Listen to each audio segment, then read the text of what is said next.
What's going on, everyone?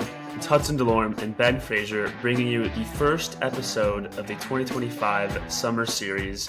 And today we are interviewing a very special guest, Ben. A very special guest indeed. And if you are a follower on our Instagram, we call it soccer_podcast. You know that we have a very special guest in Kraig Chiles joining us this episode. So he'll be joining us very shortly. But yeah, I just wanted to preview a little bit about this episode before we get into it. We have some broad soccer questions for Kraig. It's about his soccer career, his journey, how he got to the point where he is today. And then towards the end of the episode, we'll open it up to fan questions, which we received a lot of great fan questions on our Instagram. So like I said before, if you don't already follow the Instagram, that's the best way to be connected to the podcast and for all the podcast updates.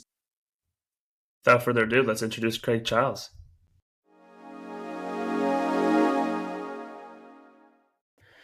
As we mentioned, we have a very special guest today. And for the audio listeners, if you can't see the screen, we have a former MLS player, the current San Diego Sockers captain, and former US and futsal player, Kraig Chiles. Kraig, thank you for joining the pod this morning.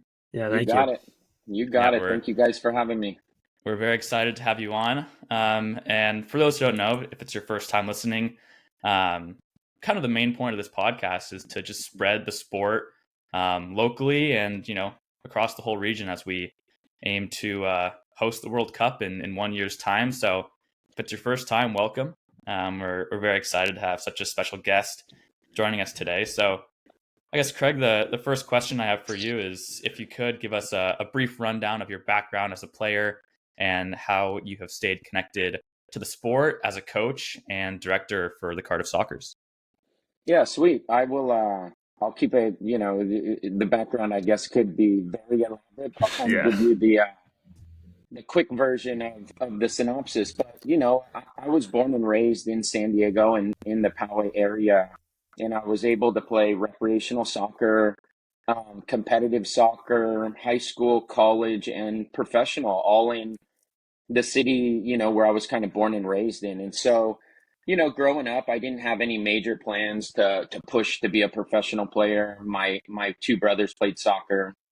We loved the sport. We always played together outside, inside, kind of wherever we had a ball. And so it just naturally kind of progressed that direction, until I was about 14 or 15 years old. I played for Poway Vaqueros, the local community club in my area. And I think at 14, I made the jump to the La Jolla Nomads, which were, the bigger club for boys at the time. And so that Nomads club really gave me a platform to get into Dallas Cup and USA Cup and some of these bigger events and get a little bit of exposure. And after a few years of playing for Nomads, kind of following my brother's footsteps, I was lucky enough to be able to get into San Diego State. And, I really think from club to college soccer is where I flourished a little bit, in the youth game. I wasn't a mainstream player. I wasn't a every game starter. I wasn't, one of the best 5 players on my club team, but I kind of was the player that when somebody got hurt or somebody wasn't available, I jumped in that open position. And so I was fortunate enough to play outside midfield, left and right. I'd play up top. I'd play in the central 3 positions. And I think it really gave me a lot of understanding to the game and a lot of insight. Although, when you're young, you just want to play in one position. You want consistency, and it wasn't the best. I don't look back on it and be like, oh, thank God I didn't start every game in one spot and I got to get rotated. But, in the grand scheme of things, I really think it benefited my overall understanding of the game. And so when I got to San Diego State, I was pretty versatile. And, I think a lot of my understanding, like big time developmental gains, really came when I got to San Diego State. Yeah. So going back to those SDSU days, do you think there was a single moment in your years there that you realized maybe you have what it takes to go pro, and kind of did it change the way you approach the next years or how you approach the rest of your time at SDSU? Well, yeah, my freshman year, you show up eyes wide open. Lev Yeah. is a talent a little bit, and fitness is going to be heavy, and Yeah. all this stuff is going. So you just prep the best you can, and then you get into that situation, and you realize kind of everything you've heard is true. And so freshman year, I was lucky enough to play in every single game. I made every single road trip, which was Yeah. kind of my goal. Get on the plane and go to New York. Get on the plane and get some limited minutes, but kind of gain a deeper understanding of college soccer. And then my sophomore year, I had a really good freshman spring season. I was kind of projected to be in the 11 going into sophomore season. We're 2 weeks into preseason camp, and everything's going good. I'm playing very well. I had a really good summer of off-season ball kind of locally. And I run this 3-mile time trial, kind of the last phase of our preseason, which was very common at San Diego State. It was a 3-mile time trial, and they would add, you would do a 2-mile test, and then they would give you a 3-minute break, and then you'd do a third mile, and it would be a combined score. And if I got under 20, I was lucky, and there Yeah. were players getting 15. And so I run this 3-mile test. I'm like giving everything I got. After I'm kind of like, go to the trainer, hey, my foot's a little sore, but it's nothing crazy. I play the next day in the 11v11 game. I'm like, hey, I got this weird pain in the outside of my foot, but it's not anything that's stopping me from participating. And after the third time I mentioned it, they're like, hey, maybe we should send you to get an x-ray. There's not a lot that could be happening in there. And so they x-rayed it, and I had a hairline fracture on my fifth metatarsal, kind of the outside of my foot. And so it went from, potentially being the year where I kind of show up and I'm going to be super influential to, hey, you're out for 6 weeks, and we're going to reevaluate, whether or not you're going to be able to participate kind of when you come back or not. And candidly, athleticism and fitness was never my strong suit. And so my body type sitting out for 2 months and then trying to hit the ground running in an elite college situation was definitely not ideal. And so after I got cleared from my broken foot, the team had really had a tough start. I think we had lost 6 or 7 games. We had won 1 or 2. We were 2-7. Tournament chances were kind of out the window. And when it was all said and done, I got pulled up into the office, and they were like, hey, the season is already kind of a wash. We don't think we're going to make the tournament from here. We're going to try to redshirt you. And I remember leaving that office being like this, not super thrilled about it. And in retrospect, everything worked out for a reason. The next year, we left the Mountain West, which was a very average conference, and we jumped into the Pac-10, which was, one of the top 2 conferences of the country with the ACC. And so not only did I gain a year of strength and like adultism, right? I like became a man overnight in that year off. But I was able to jump into a conference that had, 10 times the exposure and 10 times the level of play. And so, I remember showing up that after my redshirt year, and the next 3 years, I kind of ran the show at San Diego State. I was one of the main central midfielders. I would play up top sometimes in kind of a withdrawn 9 when we were playing UCLA and some of these other teams that had the ball the entire game. And so, in the next 2 or 3 years, I was able to, I think I led the team in goals all 3 years. Nothing stellar, 7, 8, 9 goals a year.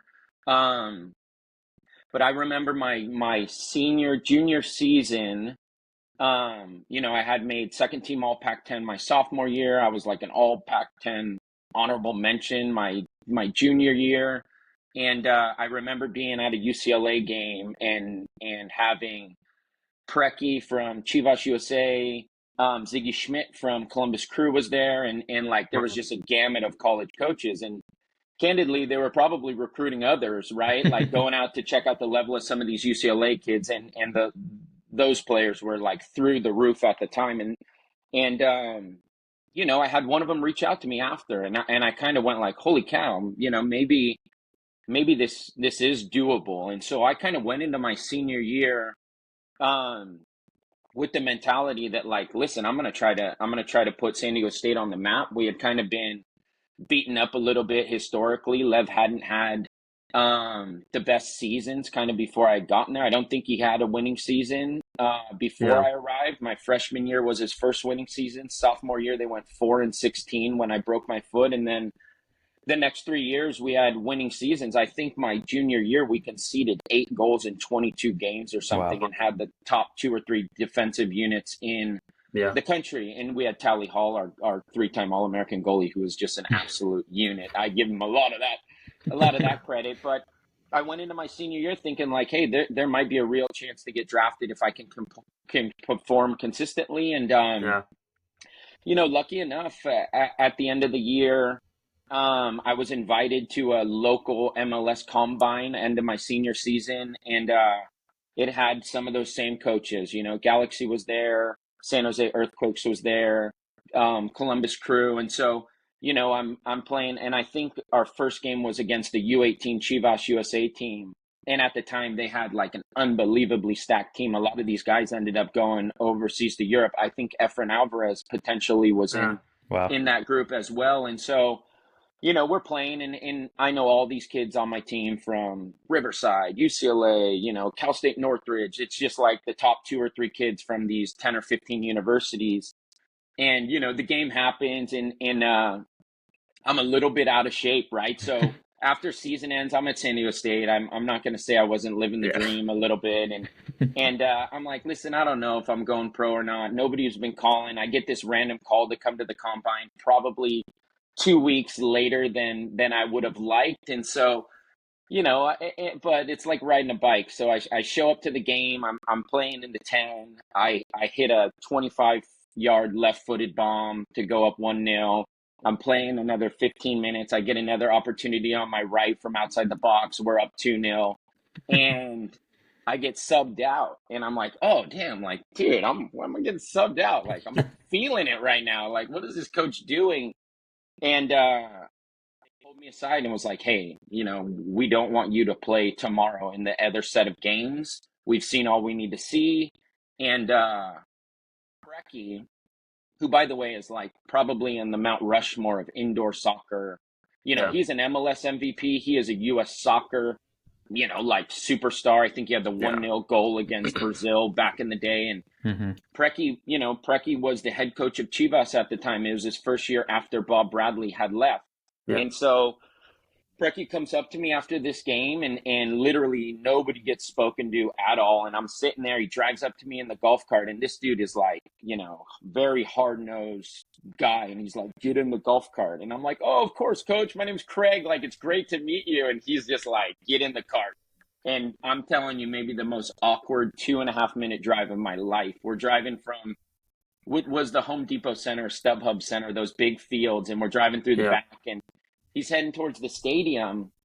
And I'm like, oh, where are we going? We go down the ramp, like we're in the understructure of the stadium. He pulls me out the cart. We walk into the training room, and literally the first thing he says to me, he points, and he's like, hey, get on the scale. And I'm like, oh, all right, coach, whatever, bro. Weighing in. I think I weighed in at 197. And he literally turns to me and he's like, you have 6 weeks.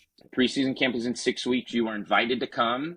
The first thing I do when I see you is I'm going to put you on the scale. And if I don't like your weight, you're not even going to hit the field. And I was like, I remember, in a not nice manner, like he said, like, why are you so fat? And I literally went to him, and I remember being like, well, coach, I've always been a little bit bigger by nature. I tried to like start explaining, and I just like stopped myself, and I'm like, coach, I'll be here in 6 weeks, and I think you'll be happy with my weight. And I ran out of there and was like, well, I mean, dude's not nice, but like, I'm in, boys. Like, I'm coming back. And I'm telling you, in 6 weeks, I ended up coming back. I weighed in at I think 181, 182, dropped 15, 17 pounds, probably the most dieting and work I've done in that time frame.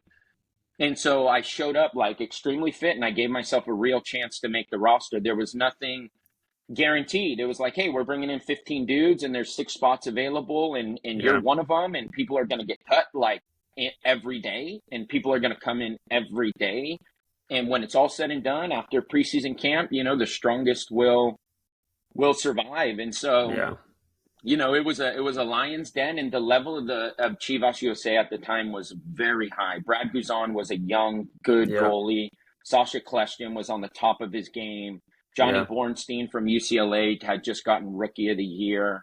And we had some Hispanic players that were like legendary. Claudio Suarez, they called him the Emperador or the Presidente because I think he's the most capped player in Mexican national team history. And so you look back, Jesse Marshall was the captain at the time, obviously Wow. huge coach now.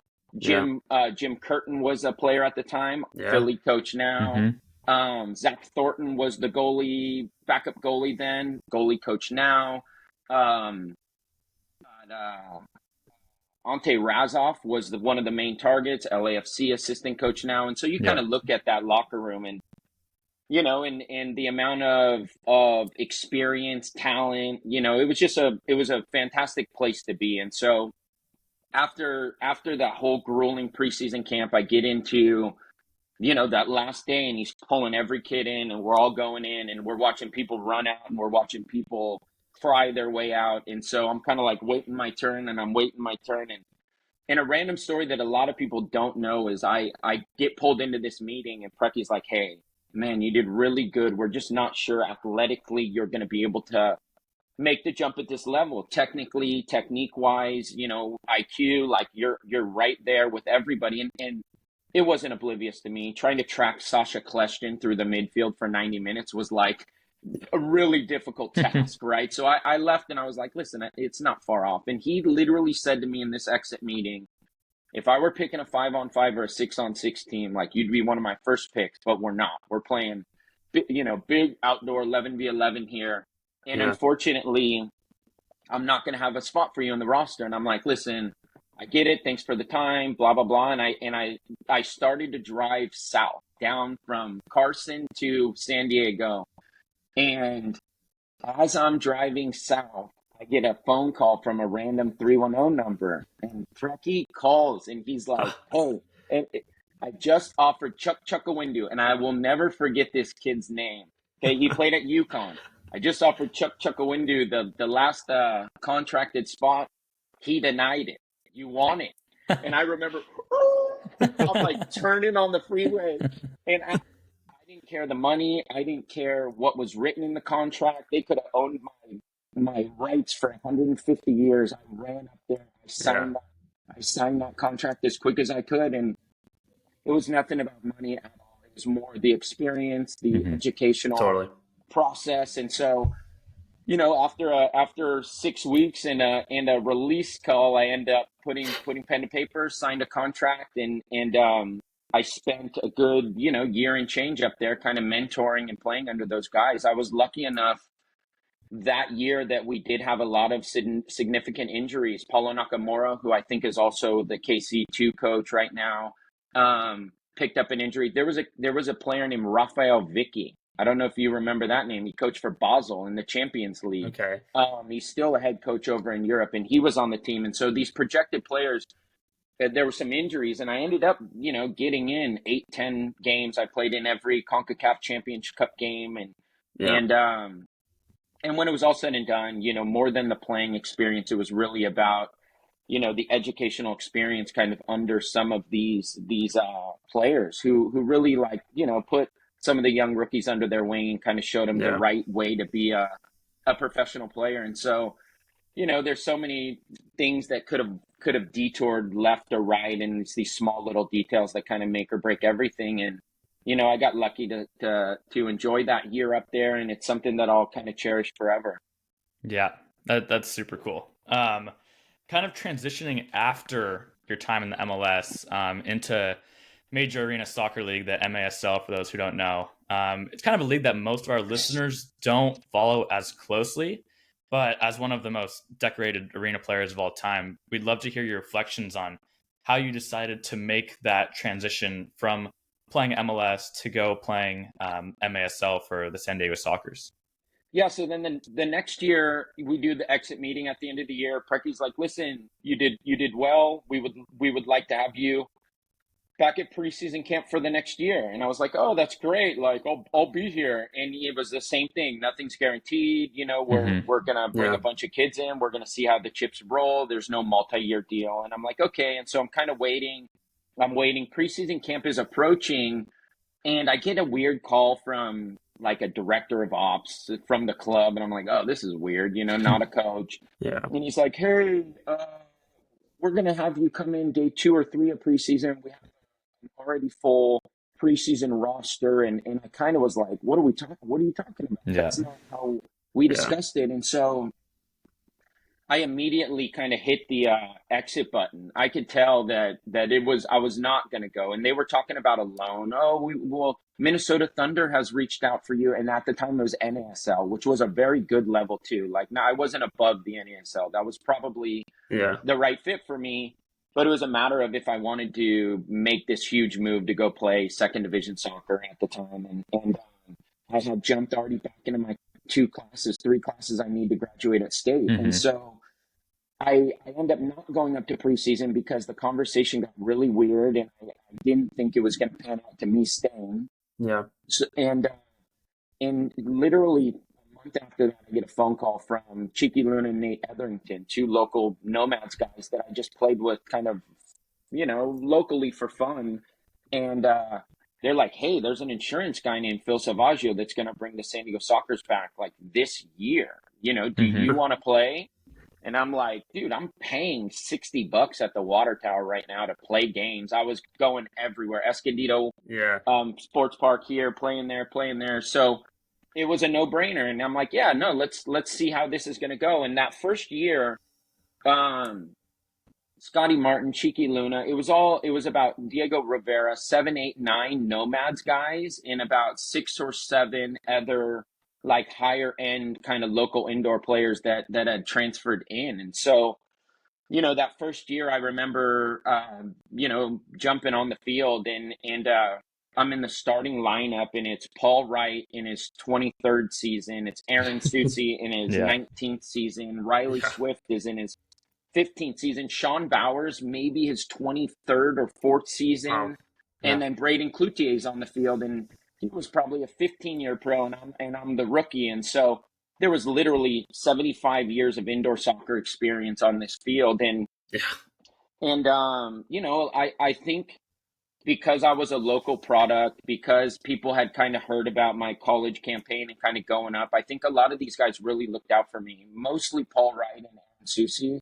And Susi was a San Diego State guy. He also played up top. So he really mentored me in those first couple years. And there's a lot to be said about, the transition of indoor to outdoor, and, it's Yeah. going to be difficult. It is not. If you're a good soccer player and you think Yeah. well, like, you'll be fine. If you got good feet, you'll be fine. I think the one thing that really benefited me was a quick release on my shot that kind of Yeah. separated me. I was able to get a lot of power on my shot without a huge wind up, and it kind of threw goalies off. It threw defenders off from blocking it. And so, when it was all said and done, I think I had a 40-goal rookie year. We won the national championship, and I was like, "Screw Yeah. outdoor, this is This is super fun." awesome. Like, This yeah, is great. I'm Yeah. actually having fun. Yeah, in indoor, in the MLS, it was nail biting. I Yeah. mean, the amount of effort and intensity is through the roof. And Yeah. indoor was like, it was perfect for me. It was perfect for my body type. It was perfect for my skill set and kind of my understanding. And so after the first year, everything kind of rolled from the MLS to that first rookie year seamlessly, and Yeah. I never looked back.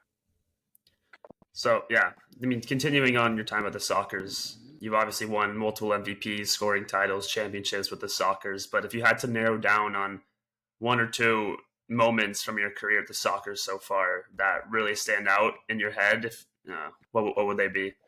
I remember the first time I got the captain's band was probably my 4th or 5th year in the team, and we had a couple injuries. Like, Aaron Susi wasn't available, and I think our goalie Riley Swift wasn't available. And I'm looking around the field, and I'm maybe one of the youngest players on the park, and yet I'm kind of captaining and leading the team. And I remember Yeah. that being something special to me. And honestly, when I look back on the end of my indoor career, the 2022 national championship where we had to go through Chihuahua, and I got, playoff MVP at 38 years old or something. And it just, everything went right for me in that campaign. Go down to Mexico, have 2 goals, come up on the second leg, 2 goals, national final, 2 points, national semis, 2 goals. So it's one of those things where, like, the writing seemed to be on the wall. It like couldn't go wrong for us. And I think that'll be one of the more special championships that I won, and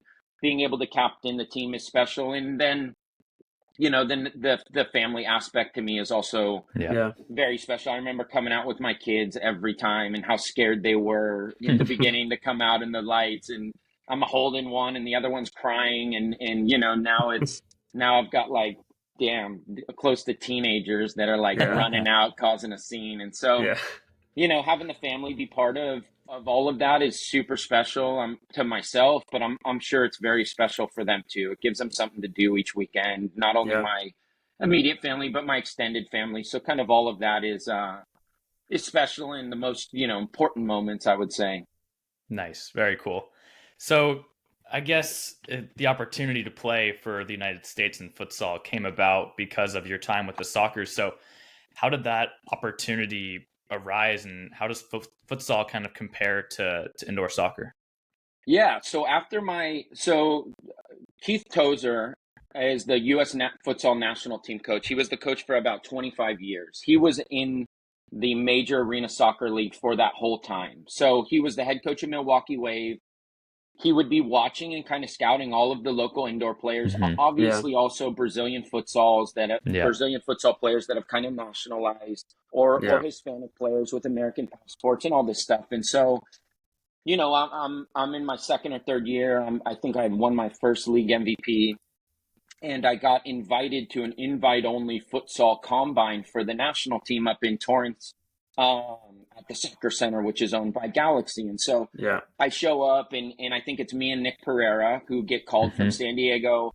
And, there's a couple players from NorCal, Felipe Gonzalez and Juan Gonzalez, who we know. There's these guys coming in from Ricardinho from Utah. So there's all these players that we're all familiar with.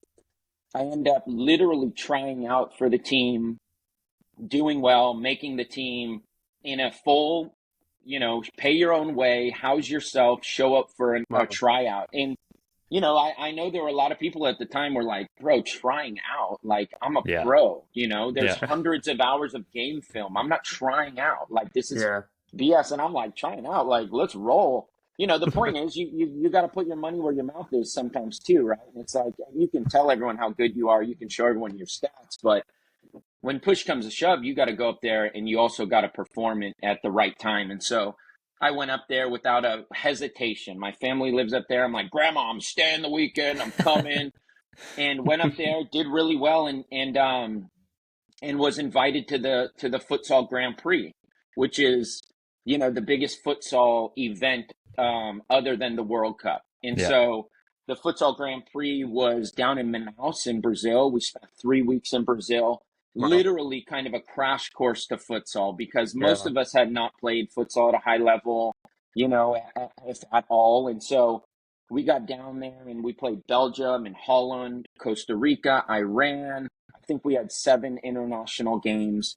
We were able to pick off 1 or 2 wins, and there were a couple of games where we just got the brake speed off of us. But when it was all said and done, it was a really good educational experience. And I will say, it's funny to think of, but I went from like a solid indoor player with an outdoor mentality to, like a small-sided pro. And after, I think 8 or 9 years of participating with the futsal national team and a dozen trips to Guatemala and Europe and Costa Rica and Brazil and Argentina and all over the world, I put 30, 40 caps together. And I really think, those next few years, I was unplayable in the MASL. And part of it was my off-season training was like more competitive than my, indoor training. And so I'm like going from having a good time in indoor to like the lion's den of futsal, where some of these people are just so much better than you because that's all they do. And so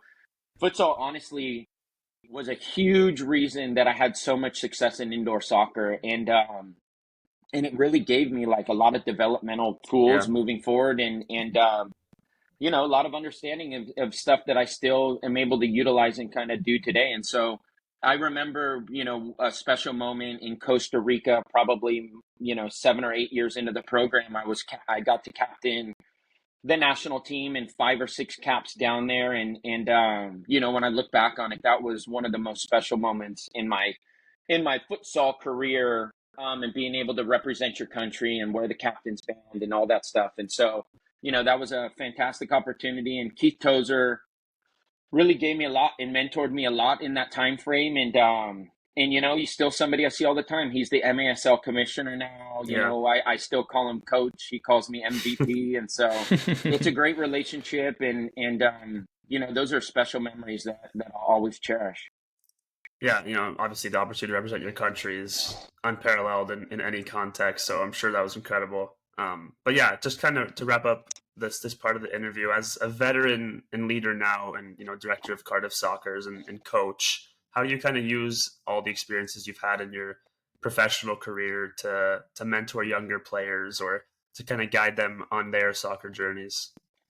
Well, you know, when you're in the game so long, you see a lot of teammates come and go, right? And you see a lot of teammates make good decisions and bad decisions. You see a lot of teammates carry themselves in certain ways. And so I remember being a younger player thinking, you know, like, hey, there's an evolution to everybody's game. And Yeah. some players handle it well and some players don't evolve with that evolution, right? And Yeah, so if you're a 35-year-old player and you think you're going to do the same things you did when you were 23, you're probably not going to have a professional contract very long. And if you're a 25-year-old player that kind of evolves and adapts slowly, and you kind of change your role and you change your perception of kind of what the team needs of you, what the organization needs of you, you can continue on for a long time. And I will say that was really, really challenging for a lot of people that I played with. They always wanted yeah,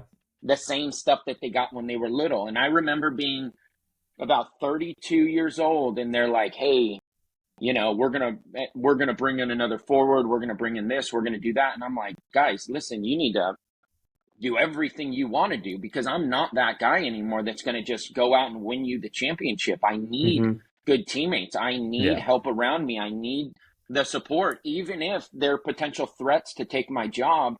I was so confident in what I brought to the table that it was like, dude, go get another forward. We need an elite level forward. It's not the Kraig yeah, Chiles show anymore. And so I really was able to kind of understand where I fit in, understand what I could bring to the table, and you evolve. You know, you evolve. At this point in my career, I maybe play one live shift a quarter, and I'm supplementing free kicks. I go on in power plays. You know, Tavoy gets in foul trouble, I go a little bit more. Tavoy's in good form, I play a little bit less. And so you go out there with this understanding that, like, hey, I'm a supplemental player. I'm here to make yeah, everybody a little bit better. I'm not going to be the one running the show, but I can kind of, you know, critique and kind of manage and manipulate the situation from my position. And so I think what has kept me going within this organization was my understanding of my level and how I can evolve and still help the team without being that main guy. And a lot of yeah, pros find that very difficult. And it's hard. It's a ego hit. You know, it's a piece of humble pie. You're used to all of these things that you don't may or may not get. Hey, man, you're not on free kicks anymore. We've got a new young kid coming in to go. And some people are like, oh, that's ridiculous. And they'll fight the good fight and then they'll be gone. yeah, And some people will be like, yeah, whatever, coach, you know, whatever you need me for, just put me there. And so that I think is a really hard thing for people to grasp. And I think it was something that I managed to do very well. And so when I became the full-time captain, it was more about mentorship. It was more about leadership, helping, yeah, kind of setting the example. This is what's right. This is what's wrong. This is our philosophies, our style. This is what we want to do. And this is, and you just kind of help those around you. And so, you know, nowadays that I would say that's as much of my job right now as putting balls in the back of the net. And so, you yeah. know, I'm happy to still be part of the organization. I think I still can add something, and I think the boys recognize that, and you know, and you just take it year by year. Nice. Well, thank you, Craig, for your transparency, and congratulations on all you've done in your career. And I know you're squeezing out a couple seasons left maybe for the Sockers. But yeah, it was really cool to hear about your journey and your experience. I know so many kids locally in the area look up to you and your game, and especially as a coach. So thank you for being so transparent about that. I think we'll take a quick break and then get into some of our fan questions.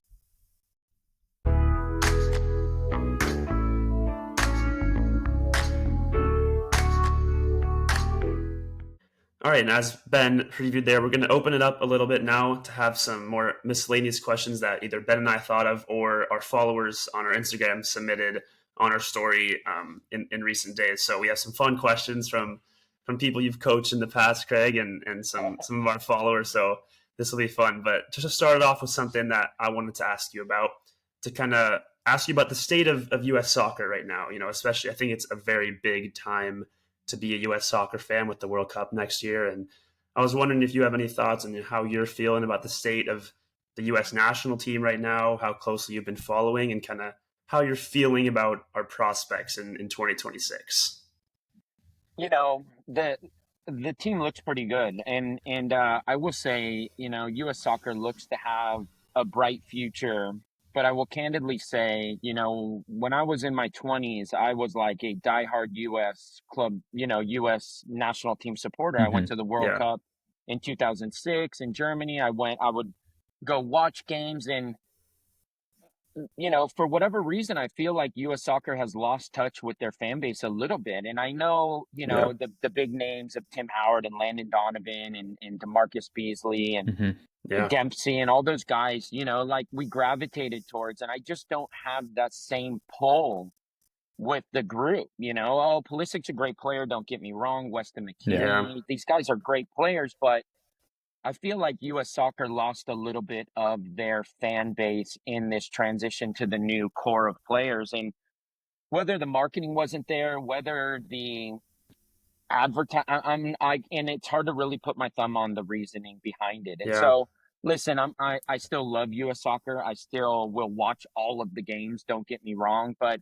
it has a little bit of something different to me. And I will say, from someone who coaches and deals with U.S. soccer education, it's a hard pill to swallow to pay $4,000 to do a B course when U.S. soccer's sitting on a $100 million surplus, right? Like, it's a hard pill to swallow to show up to your 30th futsal national team cap where you get paid $0 and wear U19 women's garments. Like, no joke. It's a hard pill to swallow to know that the top person in the organization's making dozens of millions of dollars and the trickle down is not happening, right? It's like, why am I paying $5,000 to educate myself when U.S. soccer thinks we need more quality coaches? Well, if we need quality coaches, don't make them pay so much money for education, especially if you have $100 million. And so that always just left a little weird taste in my mouth in terms of that stuff, where it's like, hey, I appreciated the trips to Manaus. I gave as much as I was given, but to not get a jersey with my last name on it sucked, you know, to not get shorts that fit you because this is what they had sucked. And it's like, U.S. soccer could have done better, I think, to bridge, you know, that group of fans to this group of fans.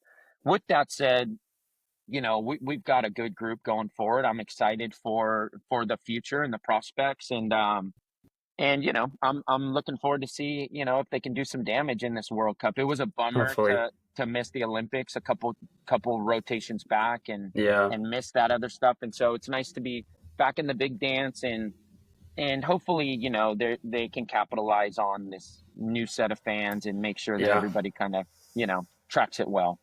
Yeah, we could talk about U.S. soccer in so many different lenses for so long. But a question from Zach, who is a former player under Kraig, is, how has coaching changed your perspective on soccer? Do you view the game in a different lens than when you played?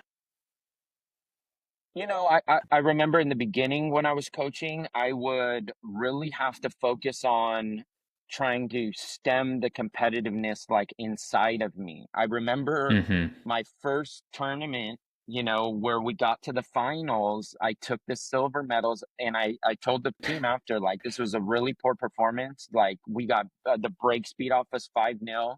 None of us deserve it. And I took the medals and I put them in the trash. And I remember now as a director, I'm like, dude, that's so inappropriate. I mean, never should have done that.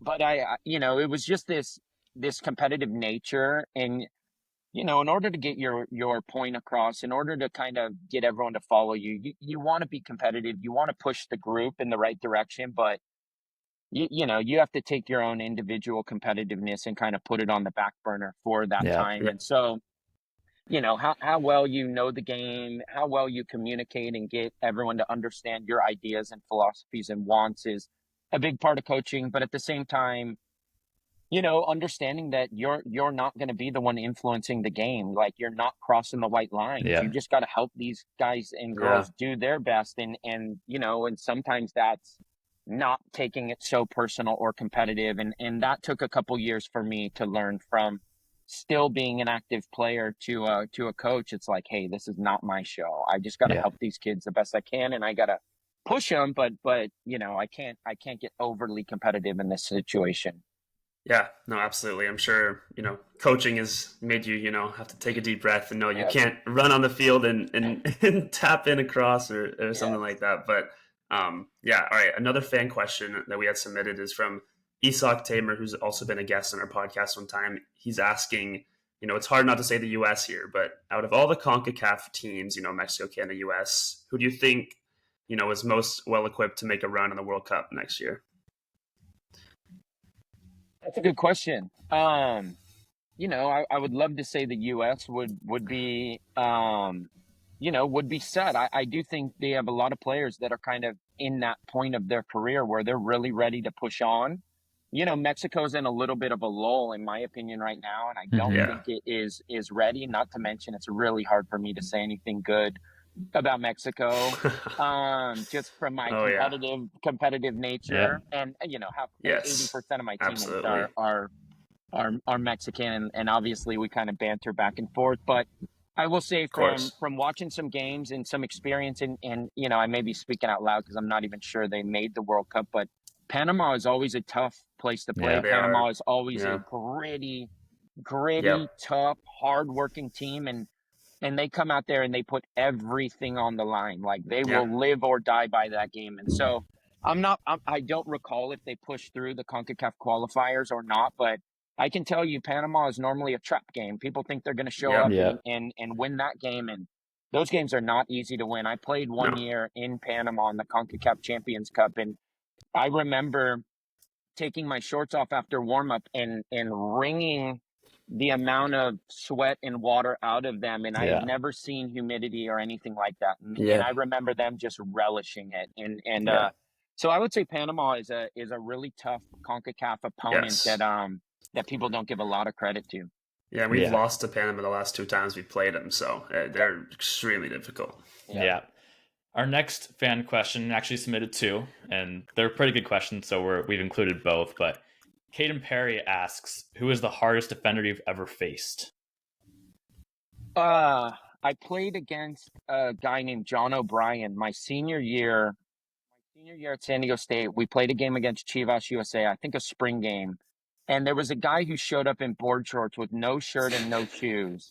And I'm like looking at this guy like, who in God's name is that guy? And this had to be about 2005 or early 2006. In retrospect, he ended up making the 2006 roster for the World Cup in Germany. Wow. I remember, put John O'Brien in, we were just yelling because we had played against this guy.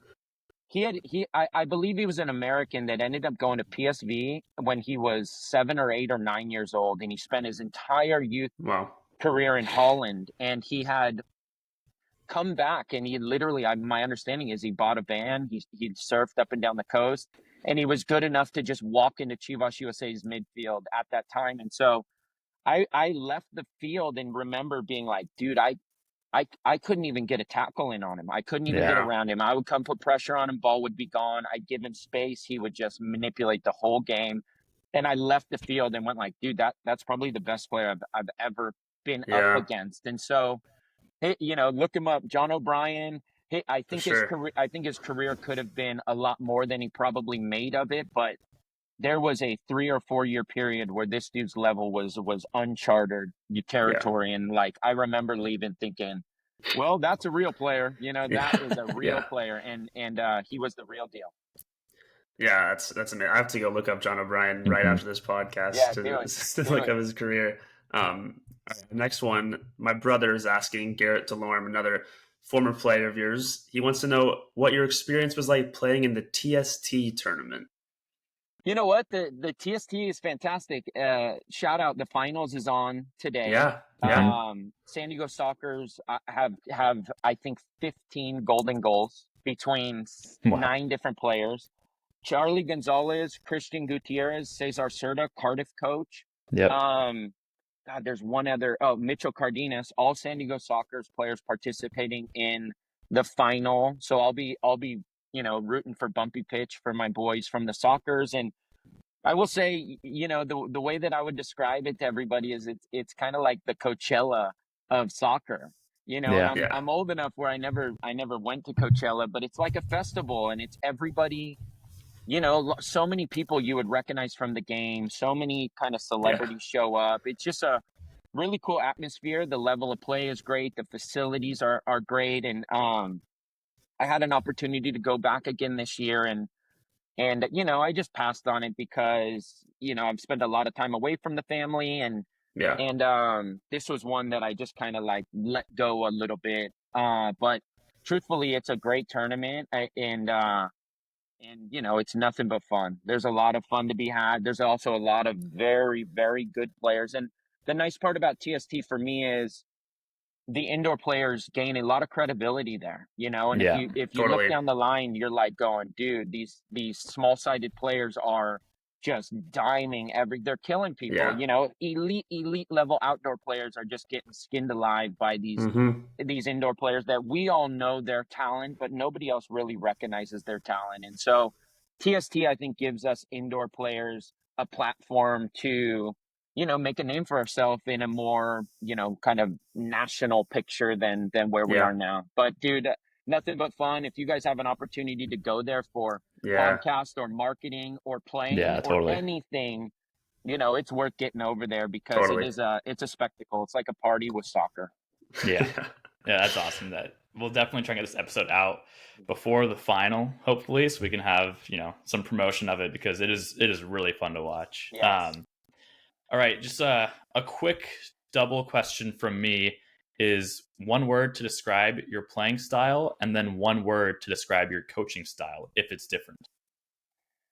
Yeah, I guess my playing style I would describe at the moment as calculated.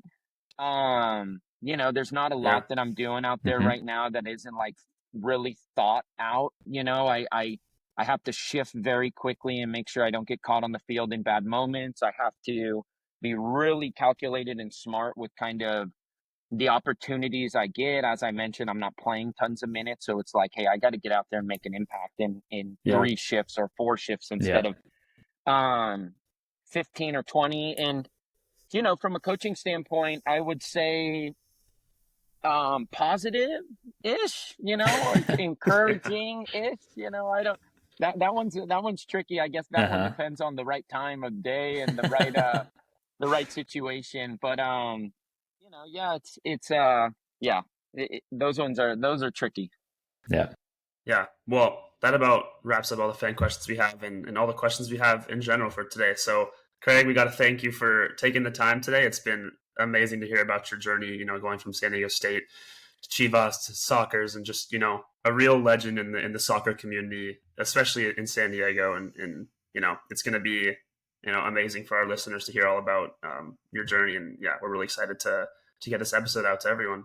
Well, sweet guys, you guys are you're the future. You're the future of US soccer's fans. You're the SDFC, future, and so you guys are doing all the right things, I think, to help put this sport up on a pedestal where I think we all agree that it should be. And so Absolutely.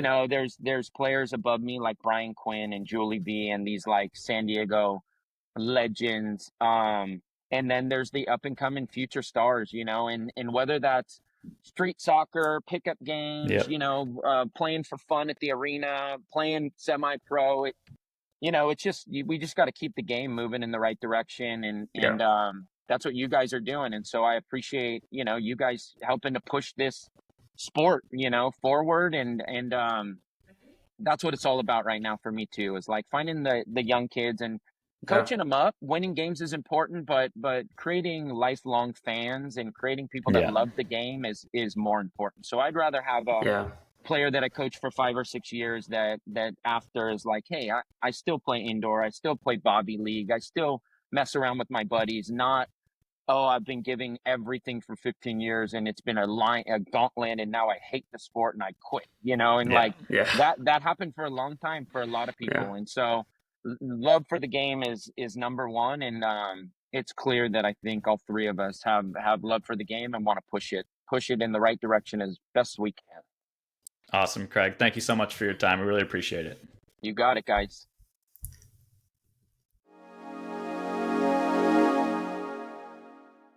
All right, so our guest Kraig Chiles has just left us, but just to reiterate what he was saying at the end about the love for the game, that's really what our podcast is all about. So if this is your first time here, if you're over here listening to the interview with Kraig Chiles, we are a podcast that is meant to grow the game in the U.S., build a community of like-minded soccer fans that are just as passionate about the game as anyone in the world, and we're really excited about the state of U.S. soccer going into the World Cup and just, really capitalizing on the opportunity in 2026 to grow the game as much as possible in the U.S. So, really want to reiterate what Kraig was saying there. We had, it was a really great time to be able to interview a legend of the game like Kraig. So, if it's your first time here, we hope you can stick around. Yeah, extremely grateful for Kraig's time, and we hope you all enjoyed the episode. Like Hudson said, if it's your first time or your 40th something time listening to the episode, we really do appreciate every single listener and fan that we have. If you're new, make sure to check out our website. We call it soccerpod.com to check out a bunch of episodes or blog content that we have.